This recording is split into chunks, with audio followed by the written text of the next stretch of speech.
Hey everyone, and welcome to the Sunny Go One Piece podcast. On this episode, we're going to be diving into episodes 220 through 226, a couple short filler arcs, and a little bit of canon material. So we'll be covering the Ocean's Dream arc as well as the Foxy Returns arc. And like I mentioned, there are actual portions of the manga covered here from chapters 303 and 318. So these serves as the last few episodes that kind of bridge the gap between the next big arc that we start after this episode. As always, I won't be diving too heavily into these as mostly fillers. I just don't really like talking about them, with the exception of a couple small bits in the two Foxy filler episodes, which I'll cover towards the end.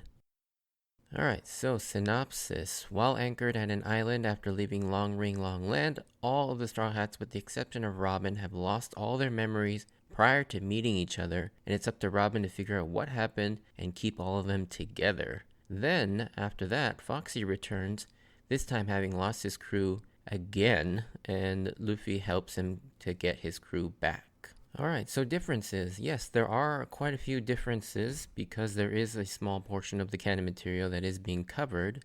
So, they're mostly regarding the two scenes involving the introduction of Admiral Aokiji. The first scene takes place much further back during the end of Skypiea, just after the scene with Doflamingo and Bellamy, and so, yeah, this scene has been delayed quite a bit compared to its manga counterpart. And like I mentioned in the last podcast episode, this whole story section with Aokiji and his introduction was a direct continuation from the end of the Davy Back fight, and instead of the whole random story with the shipwreck survivors needing help across the ocean, this was actually how Tonjit originally got back to his people. Instead of burrowing with his random grandson showing up, Aokiji actually freezes the ocean with his Ice Age technique, and this is what allows Tonjit and Sherry to get to the other islands in Long Ring Long Land to catch up to his people. Also, how they come across Aokiji in the first place is obviously different.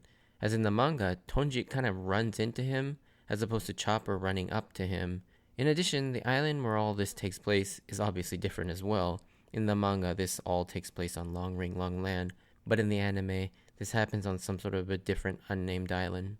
Alright, so getting into my thoughts. Starting off with the Ocean's Dream arc, to be honest, I actually somewhat enjoyed this one. There's not much action to speak of, and it's a very much a character-driven storyline, but because these characters have been so well built up and defined up till now, they actually have a lot of fun with the fact that they've lost their memories, but they're still very much themselves.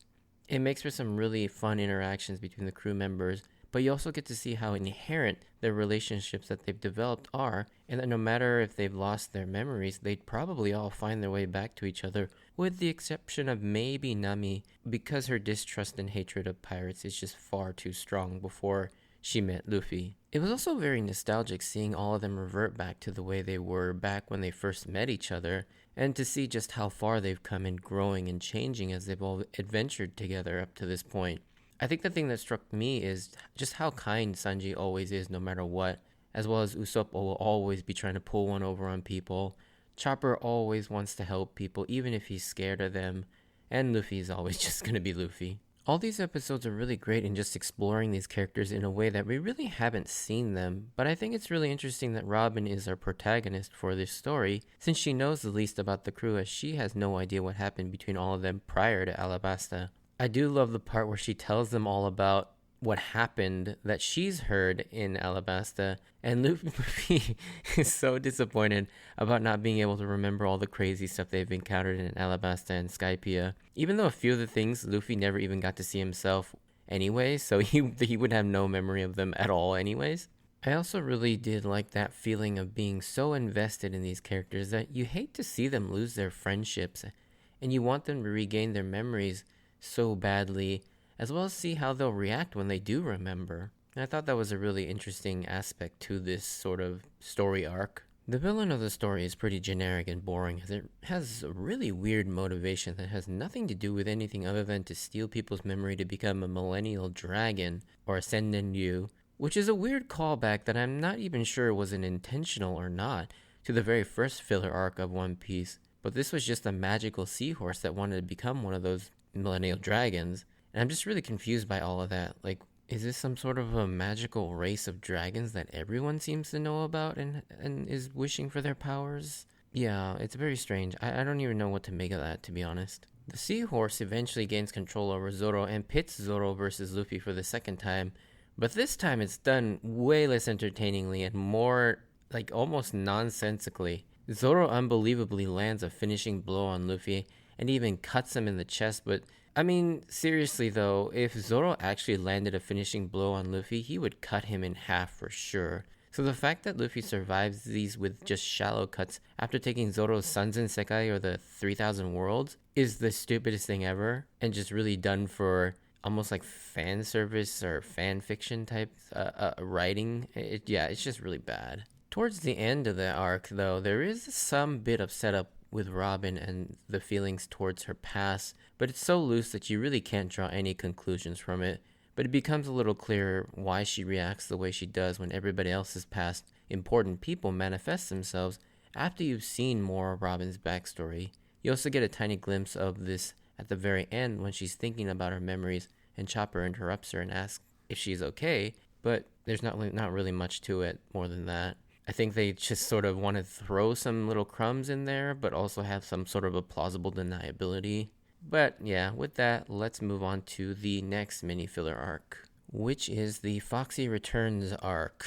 And so this arc is so stupid and unnecessary, it's really just a poor excuse to pad out some time before they return to the canon material. But again, for some reason with Foxy, they keep integrating the canon material, so you can't just completely skip it. It also rehashes the same story elements, jokes, and gags, and it just becomes really tiresome. I will highlight a few things that I did kind of enjoy. I do love the scenes of Chopper and Robin cutely playing board games. That was really nice to see.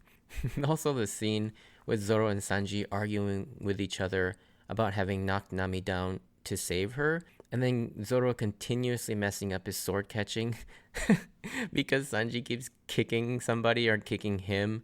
And yeah, that part I thought was really funny. As well as where Usopp and the enemy doctor faking being hurt to get cheap shots on each other is pretty hilarious too, because it happens one too many times, and that in and of itself makes it really funny for some reason to me.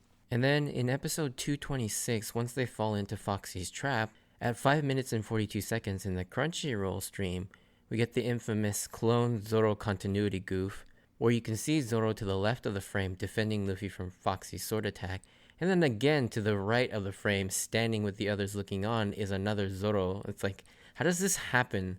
I don't understand how you could look at that and how no one caught that mistake. But anyways, yeah, the rest of the episode is so stupid and not really worth talking about until we get to the very end of that episode. So I'm just going to skip right ahead to the good part.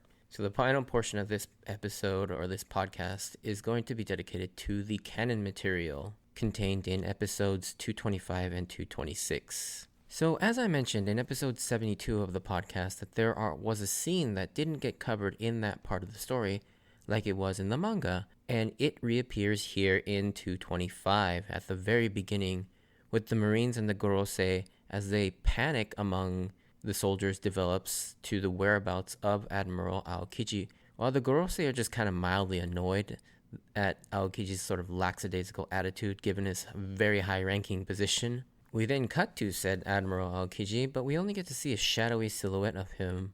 But we've already seen him and his Ice Devil Fruit powers on full display in the opening, which is a bit of a bummer in terms of spoiler because this was really shocking and cool to discover this in the story. He's also curiously shown riding a bike on the ocean, which is crazy, and that he has his eye on Luffy as he looks on his bounty poster. Jumping ahead a bit, later on once we finish the Foxy arc once and for all, we get to the point where the Straw Hats actually run into Aokiji himself, and upon laying eyes on him, this is the first time we actually see Robin freak out and is terrified to her very core and even falls over. This has quite the shock value considering up till now, we've never seen Robin lose her composure. I mean, even upon the brink of death against Crocodile or facing down NL, but this Aokiji has her knees buckling at the very sight of him. And one thing that's striking about him is that while he still looks like a normal human, the man is tall, like intimidatingly huge. And this is a huge introduction as we see one of the strongest forces in the world of One Piece and the series, the Marine Admiral's debut for the first time. Even though the G8 filler makes a passing reference at Akainu, This is really the proper first time we're introduced to the concept of the Marine Admirals. But with that, in the next podcast, we'll go over more on just why this guy warrants this kind of intro and reverence, as we will see. And I honestly can't wait to talk more about Aokiji, as he is one of my favorite characters in the series. But yeah, if you did enjoy this, send me a like or comment, and if you want to join me on this journey of rewatching One Piece, please consider subscribing. Check out my Instagram and Twitter account at SunnyGo Podcast if you want updates on when I post new episodes or see some pictures of my manga collection. No spoilers this week, as I'm probably going to lump in all the spoiler talk between Robin and Aokiji into next week's episode. As always, thank you for taking the time to listen to my podcast. Stay safe out there, and I hope to see you on the next episode. Bye!